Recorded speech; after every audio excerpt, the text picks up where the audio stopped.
ডাক্তারের প্রতি, ডাক্তারের প্রেসক্রিপশনের প্রতি, ওষুধের দোকানদারের প্রতি। পশ্চিমবঙ্গে আরজি করের ঘটনা শুধুমাত্র মেয়েটাকে রেপ করে খুন করেনি, গরিব মানুষের ডাক্তারের সাথে, ওষুধের সাথে, স্বাস্থ্য ব্যবস্থার সাথে যে ভরসার সম্পর্ক ছিল সেই সম্পর্কটাকে নষ্ট করেছে। ক্ষমা করে দিতে পারবেন মমতা ব্যানার্জি সরকারকে?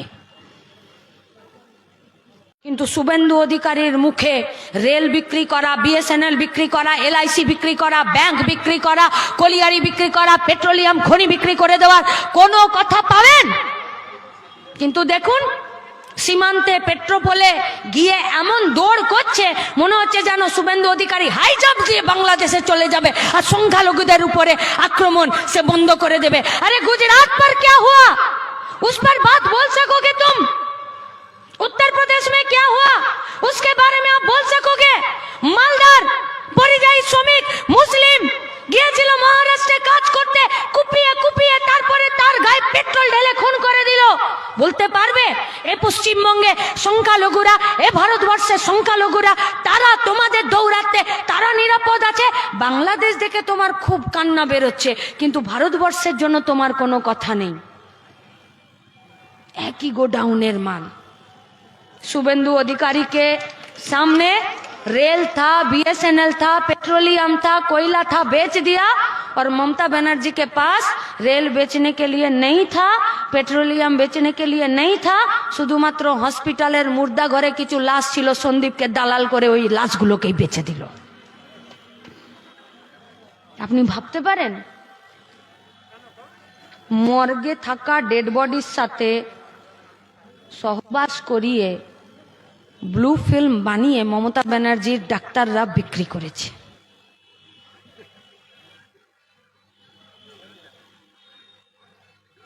আপনি ভাবতে পারছেন? এই পূর্ব মেদিনীপুরের অসংখ্য লোক আছে যারা মেটিয়া বুরুজে দর্জির কাজ করতে যায়, নন্দীগ্রামের, গোটা পূর্ব মেদিনীপুরেরই। वो लोग दर्जी का काम करते हैं, एक वक्त जाने के बाद उसका आंखों का रोशनी कम हो जाता है। वो ভালো করে কাটিং করতে পারে না, সেলাই করতে পারে না। उन लोगों का आंखों का मोतिया बिंद का ऑपरेशन होता है। মেটিয়া বুরুজে এরকম 20 জনের চোখের ছানির অপারেশন হলো, এক্সপায়ারি ডেটের সেলাইন চালিয়ে দিল, আর 20 জনের মধ্যে 20 জনই অন্ধ হয়ে গেল। ভরসা করতে পারবেন ডাক্তারদেরকে? যে কোনো হসপিটালে? আচ্ছা, কোনোদিন ভেবেছেন যে খুব পেটে ব্যথা হচ্ছে, ডাক্তারের কাছে গেছেন, ডাক্তার বলল কি হয়েছে, হাতের নাড়িটা টিপে বললেন ডাক্তারবাবু পেটে খুব ব্যথা, 2 দিন ধরে খেতে পারছি না। ডাক্তারবাবু বলল জিভ দেখি, চোখ দেখি, পায়খানা ঠিক করে হয় কিনা, আর কোথায় ব্যথা হয় সব জানলেন, জেনে নিয়ে খসখস করে প্রেসক্রিপশনে 2টো ওষুধ লিখে দিলেন। আপনি তখন কোনোদিনও বলেছেন যে ডাক্তারবাবু কোর্ট পেপারে একটু লিখে দিন ওষুধের নামটা, প্রেসক্রিপশনে লিখলে হবে না? বলেছেন? বলেননি তো। কেন? কারণ ডাক্তারদের প্রতি ভরসা। বাবার কখনো হার্টের অপারেশন করার জন্য যখন স্ট্রেচারে বা অপারেশনের টেবিলে তুলেছেন, তখন ডাক্তারবাবুকে বলেছেন নাকি যে ভিডিওতে আগে বলে দিন যে আমার বাবা মরে গেলে যাতে আপনার কলারটা ধরে নিতে পারি? না, তখন ডাক্তারবাবুর হাত দুটো ধরে আমরা বলি ডাক্তারবাবু আমার বাবাকে বাঁচান, যা করতে হয় আপনি বলবেন আমি করব, আমার বাবা ছাড়া আমার কাছে কেউ নেই, আপনি আমার বাবাকে কোনো রকমে বাঁচান। ডাক্তারবাবু কি বলে? I try my level best, আমি আমার সর্বোচ্চ চেষ্টা করে দেখব। ডাক্তারের প্রতি ভরসা। ডাক্তারের প্রেসক্রিপশন নিয়ে কোনো জহুরিকে দেখাতে গেছেন, দেখুন তো ওষুধটা কি লিখেছে।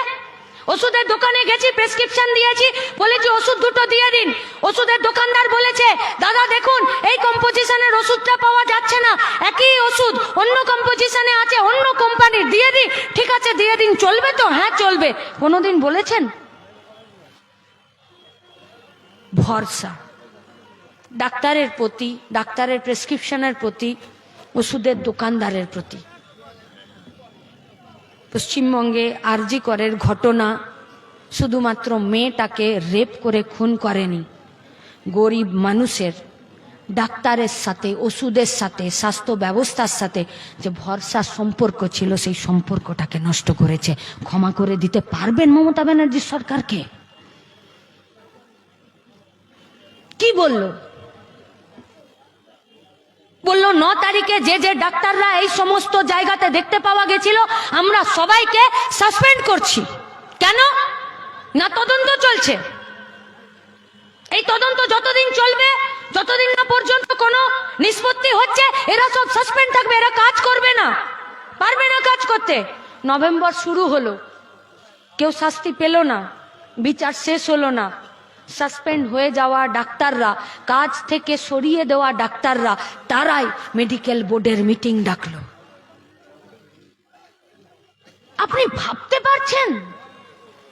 এতদিন শুনলাম সাদা খাতা জমা দিয়ে মাস্টার দিদিমণি হয়েছে, এখন শুনছি লাখ লাখ টাকা জমা দিয়ে ডাক্তার হচ্ছে মেডিকেল কলেজগুলোতে। ভরসাটা নষ্ট করে দিচ্ছে না ডাক্তারদের প্রতি, ট্রিটমেন্টের প্রতি? কত কষ্ট হয় বলুন তো 2 পয়সা রোজগার করতে। অনুব্রত, জ্যোতিপ্রিয়, পার্থ না হলে টাকা ইনকাম করা যায় আজকাল? 2 পয়সা ইনকাম করতে গেলে কোমরের খিল খুলে যাচ্ছে সংসার চালিয়ে।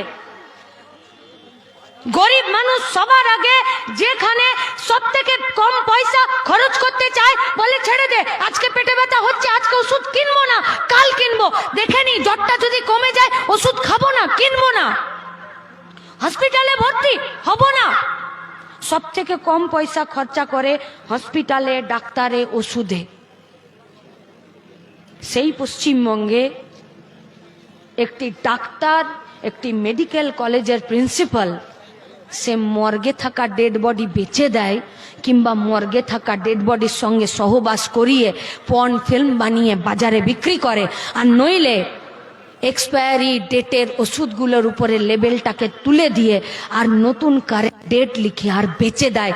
আর তারপরে যখন আমাদের আন্দোলনে তাকে সাসপেন্ড করতে আমরা বাধ্য করি, তখন মমতা ব্যানার্জির সরকার তাকে প্রাইজ পোস্টিং দেয়, প্রমোশনাল পোস্টিং দেয়। বিপদ, বিপদ, বড় বিপদ, বিরাট বড় বিপদ। চাকরি নেই, রোজগার নেই। আর এই সব থেকে কি ভেবেছিল পশ্চিমবঙ্গের মানুষ? ডাকলো ওরা নবান্ন অভিযান ছাত্র সমাজের নামে, उसके बाद वो लोग বাংলা বন্ধের ডাক দিল। তারপরে মোহন ভাগবত এলো। কে মোহন ভাগবত? आरएसएस এর প্রধান। কি বলল এসে? বলল आरजी कर का इशू में ममता बनर्जी जो निर्णय लेगी, যা ডিসিশন নেবে আমি তাকে সমর্থন করব। কি ব্যাপার হলো? মোহন ভাগবত আরএসএস এর লোক এসে বলল মমতা ব্যানার্জিকে আমরা সাপোর্ট করে দেব, আর শুভেন্দুকে দেখলাম লিকোপ্লাস্ট লাগিয়ে মেদিনীপুরে ঢুকে গেল, আর সুকান্ত মজুমদার বালুরঘাট চলে গেল, একটা লাইন বলল না। সিবিআই গরু চুরির কেসের নিষ্পত্তি হলো, বালি চুরির কেসের নিষ্পত্তি হলো, কয়লা পাচারের কেসের নিষ্পত্তি হলো, সারদা নারদা কেসের নিষ্পত্তি হলো। এই পশ্চিমবঙ্গে একটার পর একটা মার্ডার হয়েছে। বকটুয়ে জীবন্ত পুড়িয়ে মেরে দিল সিবিআই, মাঝপথে যে ইনভেস্টিগেশন তা বন্ধ করে রেখে দিল। হলো না।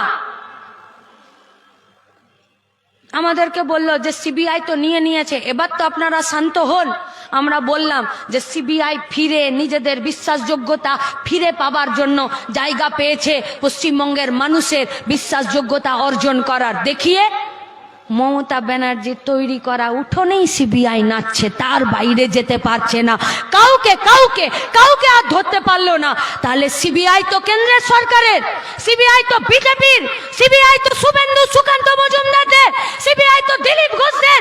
তাহলে কেন ঝাড়খণ্ডের হেমন্ত সোরেন অ্যারেস্ট হয়ে যেতে পারে, অন্যান্য রাজ্যের যারা মুখ্যমন্ত্রীরা আছে তারা অ্যারেস্ট হয়ে যেতে পারে, কিন্তু মমতা ব্যানার্জি বহাল তবিরতে থাকতে পারে?